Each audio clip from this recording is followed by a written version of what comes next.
Hey folks, Kevin here. Well, it's October 14th, 2023. I'm outside about to do a project, but Thea's here, so say hello, hon. Hi everybody, how you doing today? It's wonderful. Guess what we're doing? Squash day. Okay, so tell us the story about what happened with all the squash we got.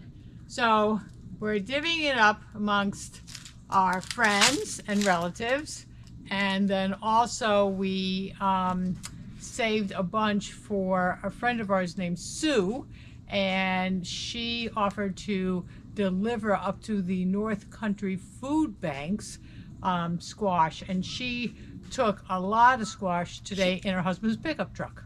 So it's going to like 4 food banks up there, is that right? Yeah, 4 food banks up there, and then we yesterday took butternut squash. How many? 20 of them I brought to the Catholic Charities in Fulton. So that's good. And Timmy is crawling up my pants. Oh, Timmy, the superstar. So you're brushing them off, and then you're doing a dilute Clorox. Yeah, 1 to 32 with water, and I brush off any dirt I missed from the garden, and then have my little sponge and dilute solution, wipe them all down, and then I put them in a little mini greenhouse just so the smell gets off them and they dry. And then they're going in our house, which is closer to the curing things that it should have. Yep. So what's it? Warmth, humidity's good. Yep. So we wanted about 80 degrees and about 80% humidity. It won't be quite that humid, but we can always put a pan in there. Yeah. So, and then we do that for 10 to 14 days. And tonight we're going to start eating our first squash, though. Our acorn squash with stuffing in the middle. Sounds good, hon. All right. Okay. See you later, guys. Okay, so I thought I'd give you a little quick update. I haven't done a garden update in a while, but one of the things I decided to do was to propagate more honeyberry plants, or hiscap plants. They're like elongated blueberries. We have 3 different cultivars. I'm not sure which ones I've got now because they're going dormant now. So what I did was I dug them up out of the west garden. I dug up 4 of them, and there may be bindweed in them, so I'm going to go ahead and wash them out with a hose, get them basically bare root, so I can see what they look like, and then I'm going to hill them over here. And I've made videos on hilling and stooling hiscaps or honeyberry plants, so I'm going to hill them right here in what was the russet potato bed here. But the simple explanation is you take the plant, and typically if you have one of the plants and where the branches or the main stems or the trunks of the bush are separate from the root mass that's under the ground, so this is above the ground, you can just pile up soil, compost, mulch around it, get several inches going up, enough so that the rest of the plant sticks out. And those areas will, over the next season, develop roots, and then the following fall, you can divide them, or early in the spring, you can divide them.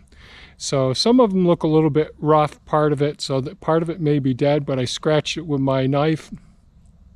So you scratch off the outer surface layer of the bark, and if you see green, that means that there's still viable circulation going on, the xylem and phloem in the cambium layer. So that's what I'm going to do. I'm going to go ahead, clean off the roots some, wash them off with a hose, make sure I tease out any of the bindweed or any other roots that are in there. And then I'm going to dig holes for them and bury them deeper than what they should be planted at.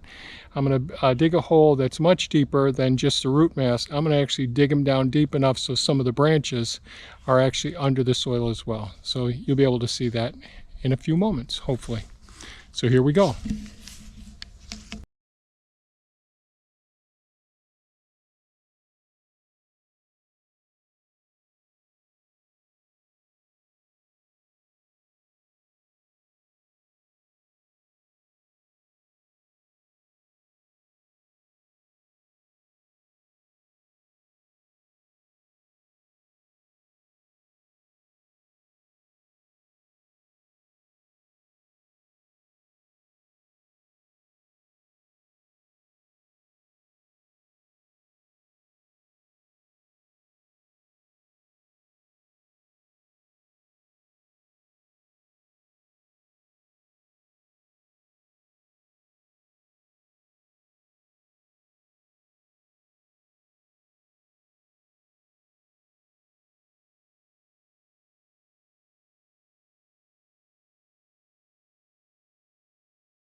Okay, I just finished washing off the roots.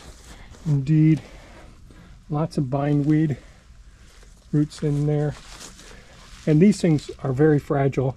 Just that little bit will send up a whole new plant. And so it's difficult to get them out without really washing out the roots very thoroughly. There are a couple of small plants that actually already are separate and have roots.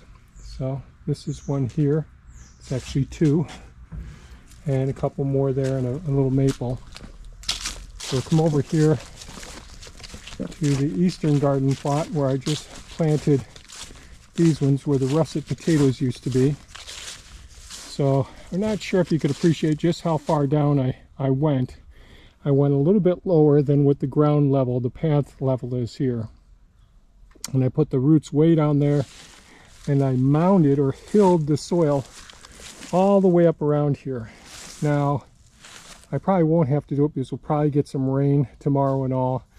But typically, if we're any other time of year, I'd be hosing this down to try and get all that soil, to get all the little voids out of there. And if we don't get rain tonight, I'll do that tomorrow. But we started off with 4 of these, excuse me. And we have, I'm pretty sure we have at least 2 different cultivars here. This is a different leaf structure than that one. So we will see just how things turn out. So having a couple of different cultivars makes pollination and fruit production better. So with the 4 plants, 2 of them I ended up dividing. So this one I divided. I'm not sure the viability of half of this plant, but I wasn't going to cut it off. It may come back.